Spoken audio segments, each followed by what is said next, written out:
It's that time of year again, folks. It's time for the playoff football. Let's take a look at the playoff seedings for the Crown Roost Premier League.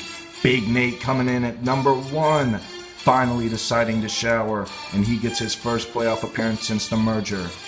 Coming in at number 2, Will Mahandu, also getting the bye week as well. And number 3, going up against number 6, Joe Buck Yourself versus Desktop, one of the biggest rivalries in the league the past couple of years. And number 4 and 5, we got Turner Returns going up against the Kinston Chicken Wolves. Let's take an in-depth look at these games. First of all, we're going to look at Turner versus Peoples.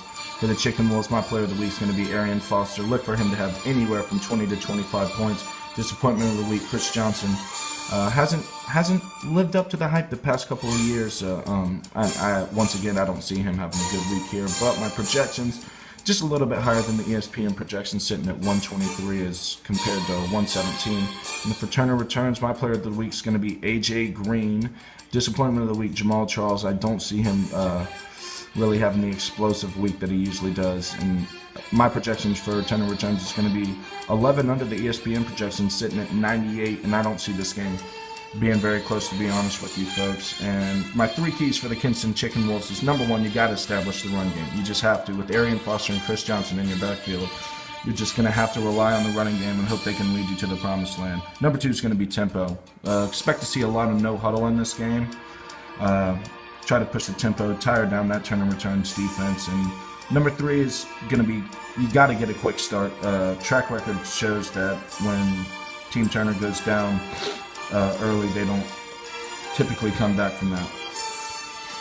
Now let's take a look at Edmiston versus Akinsola, the best rivalry in all of sports. Darquante Desktop, my player of the week is going to be Peyton Manning, as always. Look for him to have another field day.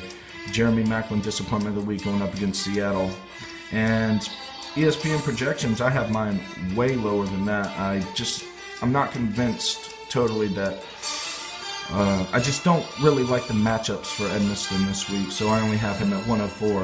And for Joe Buck Yourself, I have Julio Jones being the player of the week, going up against Green Bay Packers at Green Bay on Monday night. So that's going to be a tough game, but I see Julio actually having a breakout game in an unexpected game. Disappointment of the week is going to be another Eagle, LaShawn McCoy. Really going to struggle at Seattle against that defense, and I have my projections for him lower than the ESPN as well. And I have him hanging 103, and Lucas barely squeezing this one out by 1 point. And the 3 keys for the Desktops is going to be to stop the run. I mean, whenever you're going up against LaShawn McCoy, you have to stack the box and just stop the run game. Number 2 is going to be let it fly. I mean, when you got Peyton Manning calling the shots for your team, you're just going to have to let him do his thing. Basically just a coach on the field and just let him sling the rock and just torch the defense. Number 3 is going to be bathe. You have to take a shower when you're playing against Gideon. I can't emphasize that enough. And that's something that Lucas has struggled with this year. He has not taken a lot of showers. But I think if he really commits to it and stays in there for at least 5 minutes, he should be good and be able to squeak out this win. And then the Savage Bowl, I mean, this is just an ugly, disgusting year for triple buckets, the Mick triple buckets. It's just pitiful. It's sad to watch, honestly, a team that's so consistent and consistently makes the playoffs. And out of nowhere, they just have a 0-13 season. Going up against Team Blogger, once again, I don't see this one being close. I see triple buckets. I don't even see him going over 40 this week. And Team Blogger will just say he'll drop 70. So don't look for this one to be close, folks. And as far as Edmiston's job security, this is what the GM of the Triple Buckets, John Vius Joshinghouse, said.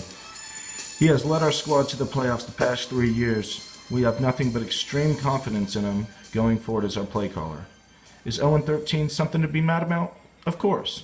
But we're going to hit the chalkboard and get ready for a strong season next year. So it sounds like even though it was an off year, Henry Edmiston has the spot safe as the play caller for the Triple Buckets. And who takes the cake this year? Well, it's simple, folks. If we're talking about cake, Nathan's going to be there.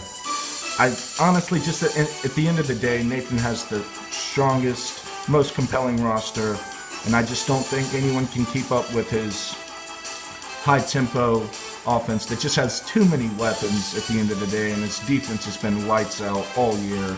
All three phases of the game, he's just dominated opponents all year, and I don't see him slowing down anytime soon. So look for Nathan to actually take the cake this year, folks. I know it's surprising, but it's going to be Big Nate at the end of the day.